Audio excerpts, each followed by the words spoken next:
for Bren to say, hey, Lusty, you've been doing such a good job on this show. Take it again. As we move into the second part of the pick ban phase here, this is going to be pretty difficult because both sides are lacking in certain areas. Another offlaner is missing. Their junglers have been pretty much decided. The support's kind of still up in the air. Yuzhong could be a ban here for the side of Burmese Ghouls.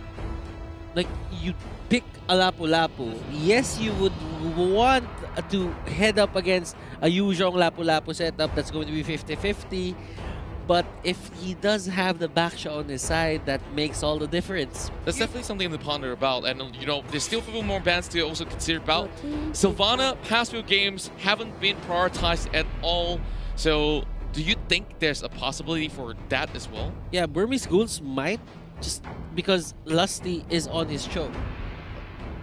Yeah, I would think that they could go just for like a full-on pick composition for the side of Bren, but I feel like it's more likely that Bren is going to ban. They banned out the Jawhead, so obviously the Sylvana is going to become close second here, because again, that's how the tier list goes when it comes to these supports, especially on tournament meta. Both ultimates super, super effective. So now maybe is left hanging. Maybe is wondering, what am I going to play next? What other tanks or similar heroes can he play?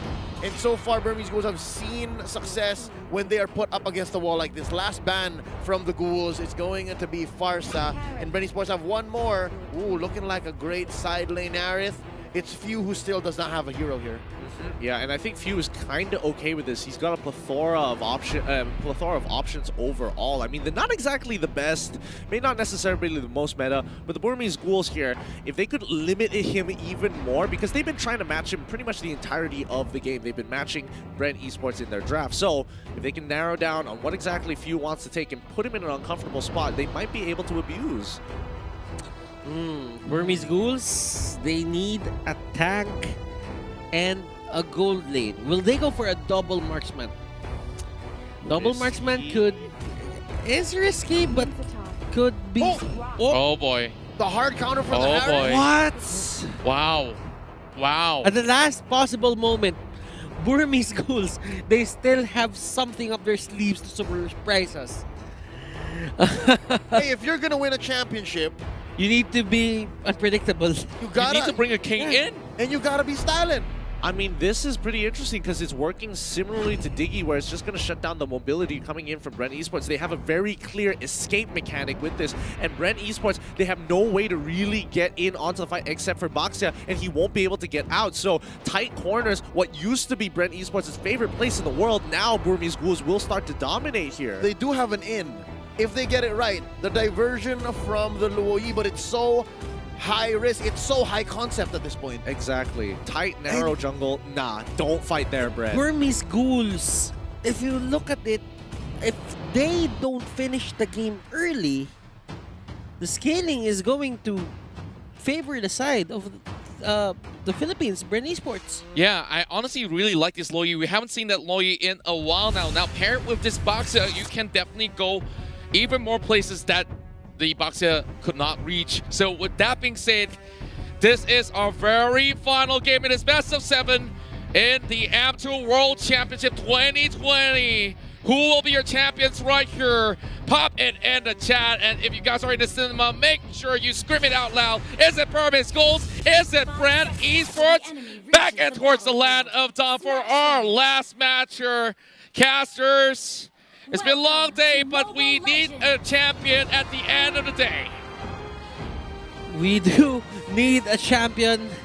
Burmese Ghouls, Bren Esports. One last game.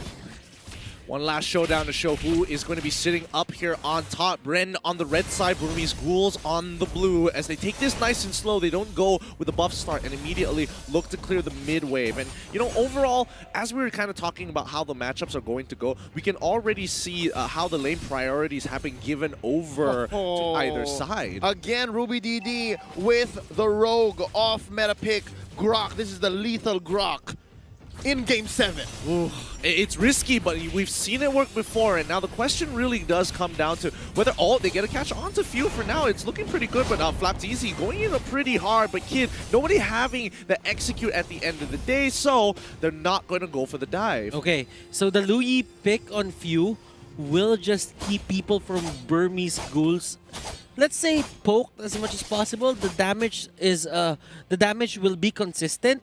So Burmese Ghouls, there might be times here when they are going to take objectives that they would just opt to go for that just because they don't have full HPs. It's not even just about the full HP. Yeah. It really does come down to who is going to win this level 4, and it is leaning more towards the Burmese Ghouls, but under specific conditions here. Because Bren Esports, overall, you look at their composition, it's like, yeah, this makes sense. They go in, they take the fight, full team fight, plenty of AOE damage, lots of magic damage, got a pick, got a Lusty with that pick. It's almost perfect. But then you look at Burmese Ghouls, and you see the King's Calling, and you're like, ooh, that's kind of a problem, because if we count the number of mobility skills and spells coming out from Bren, that's at least 4 of them. Actually, that's at least 4 of them, yes. Yep. So again, great read here by the Burmese Ghouls, playing the reactionary lineup despite being on blue side. The genius mind of Coach Panda here in action now. Turtle started here by Ace, and he's going to put a few beads on it. Again, Brody doing well for Bren Esports in game number 6, here game number 7. How the tables have turned now. The fight has begun inside the river. Order Brilliance now popped here by Kid. He wants out. That's 1 ult counted down for each side as the Puissance is in. For Flapteasy, they disengage. Okay. I mean, Kid can't switch over the Chaos Darkness anyway, so still he is going to be relevant in this turtle fight. Games take longer, then that means it favors the side of Bren. Now, oh! Look at that magnet, the yin and the yang. Diversion is there. Hold up, here we come. Bren, fakes it. They're going to continue the fight, though, up north. Phew, first blood. Oh. Here comes D. He starts it strong. That's going to be a disengage, and now Bren is disincentivized for going into this first turtle take. Hold up, they still want more. That's going to be called easy. Blazing Duet out of here, and yeah, it's a push and pull. Yeah, it really is. And Few, unfortunately, making the mistake. He tried to fake it out with the rest of his team, especially with that fast rotation coming in from Bren Esports, and the rest of the team wants to get in. Now, Flapteasy, he jumps right on top of Kid. He drops out the Toys Poissons, as well as the Rejuvenate in hopes that Lusty gets in time. He flickers on backwards, kicks back, Ace into the fight. The King's Calling is up, but the damage has been done. Loyi getting a double kill so early into this game. Oh, Few! He's so close to dying, doesn't get hit by the Nature's Bear, but he gets hit by the Wild Charge at the end of the day. Ruby DD, the next to fall. Huge win for Bren.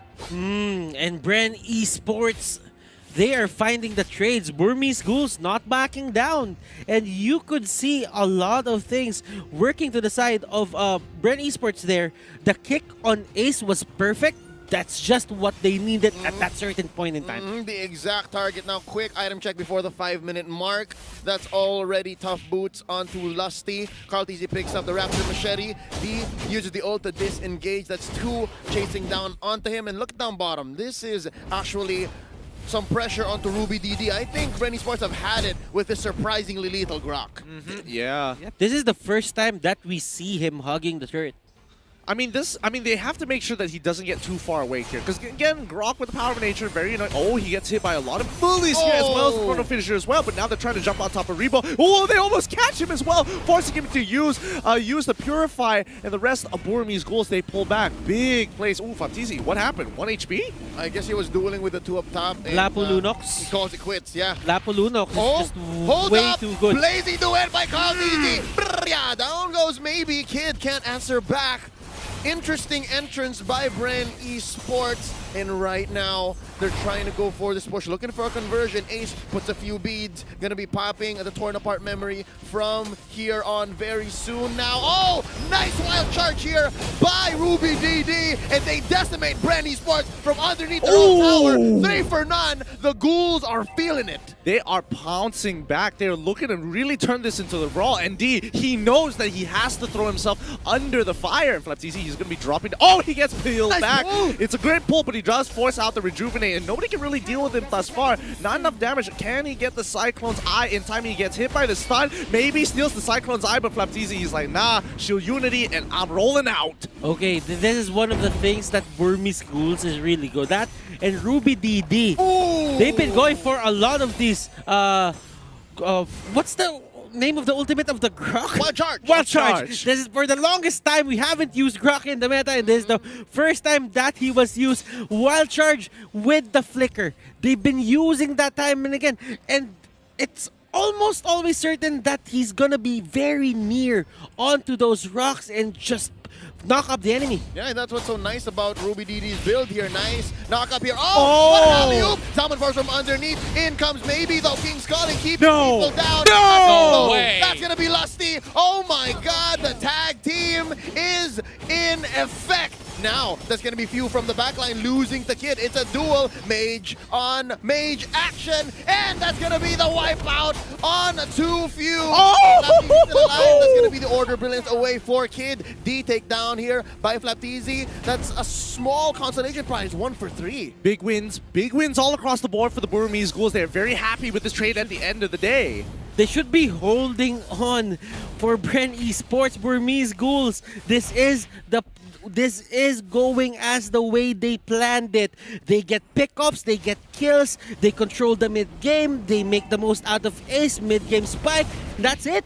Oh no! Kid gets caught in by Flapteezy, and here comes Ruby DD looking for a target. That's gonna be a miss. A rotation in by Few, and this is Bren Esports pressuring the lane. So far, so good for the Burmese Ghouls. They're winning these fights, but just the same, Bren Esports are finding pickoffs where they can and pressuring the map. Look at this, a push by Rebo. Yeah, they're literally, I mean, both sides are literally looking for those flanks, getting behind the tier 1 turrets and going for these heavy dives. But maybe that King's Calling is super effective against Rebo. Rebo has to be extra careful in that King's Calling. Purify ain't gonna save him.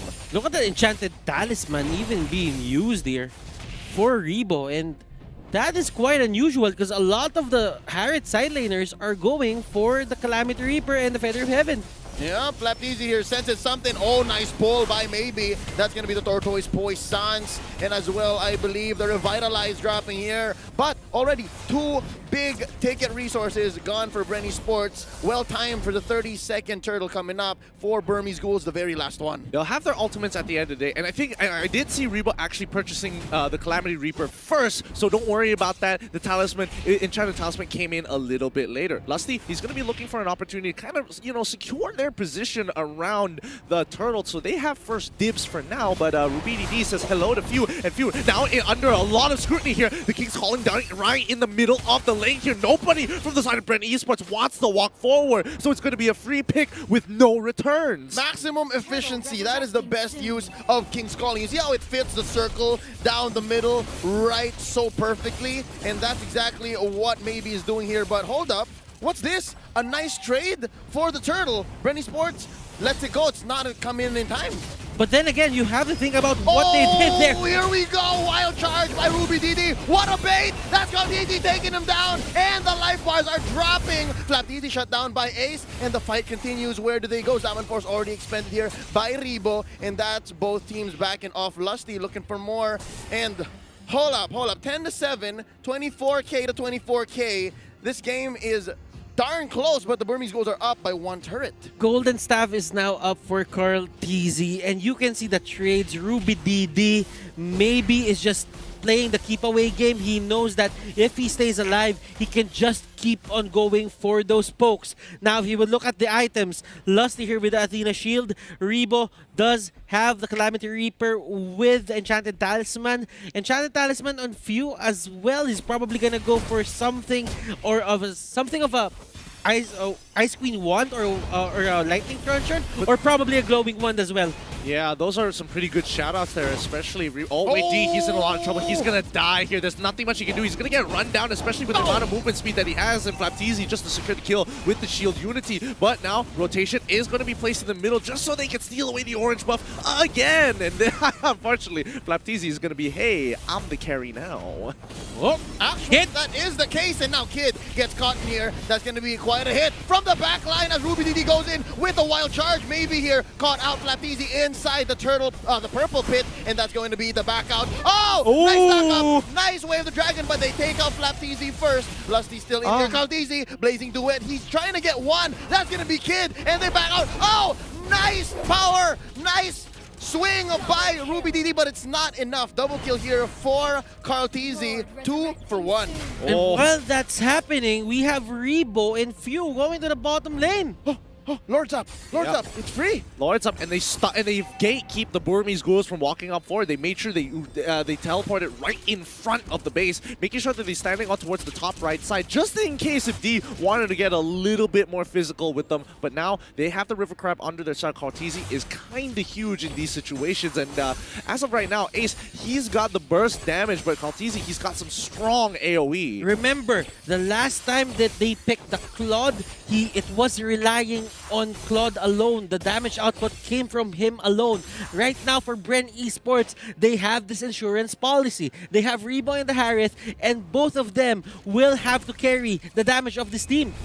Not to mention, Few just purchased the Necklace of Durance, and that's going to be very, very helpful, especially against Rubidi D as well as D. And let's see how this fight is. It's about to occur. They want to look for that big engagement. Here we go, Lord at about a sixth of his health. That's going to be a reset. Flapteezy already pops here. The Poissons rolling out. And it seems like Ruby Didi is going to be the first target. Oh, he goes for the swing, goes for the wild charge, and misses. That's a nice free pickoff for Bren Esports. Nothing for Burmese Ghouls to take here. Hold up. They jump in. Oh. Nice pull out the Lusty. He goes down. Kid gets the kill, and they are going to be backing off 1-for-1. Blazing Oh! Duet. Blazing Duet by Kyle Easy alongside his Alpha Force to keep them pinned down. That's going to be a double. Down goes Ace. Down goes maybe D as well. Kid is the only survivor in this onslaught. Ladies and gentlemen, Bren Esports have gone 4-for-1. Let's go! Bren Esports, they see the King's calling, it's gone. They run straight down and force the engagement onto the Burmese Ghouls, and now will profit the Lord as well as a mid-tier. Oh my goodness, they should be able to get this. No, can they get this? Yes, they've got the inhibitor as well. The King's calling really worked their way, but look at Carl Deasy trying to go for Kid. He takes down Kid. No. Kid just falls right in front of his base, and so far Bren Esports are not acknowledging any of Burmese Ghouls' efforts to protect themselves. So far, I think the Burmese Ghouls, they are trying here to just bait Bren Esports. Again, nice pulls by maybe so far, but I think Bren Esports knows that as soon as the pull happens, they leave who's gonna die and then just disengage and then come back around. This is the whole rope-a-dope Burmese Ghouls have been using all series long. And not to mention that this is the first time we're actually seeing the Burmese Ghouls starting to really sweat against Bren. They're making some really unnatural mistakes, like similar to Game 1. But with Lord marching on through, they can't afford to lose their members. They have to break this Lord, and they have to be able to protect themselves. But Bren, they want to force the situation. They're going to be starting with the inhibitor down on bot side. Few taking a little bit of damage, but D wants to go even a little bit further. He's trying to get on Few. He's trying to execute Few, but instead he gets kicked on backwards. Baptiste now trapped all by himself in the King's calling. Rebo gets pulled on in. He's trying to get on out of there. Maybe flickers forward, but now this is where they turn the tides here. Bren Esports, they're looking Oh at my goodness! This is it. Kid is the only one left. Can he defend? Ladies and gentlemen, Bren Esports are your M2 champions! From the lower bracket, they crawled out. Bren Esports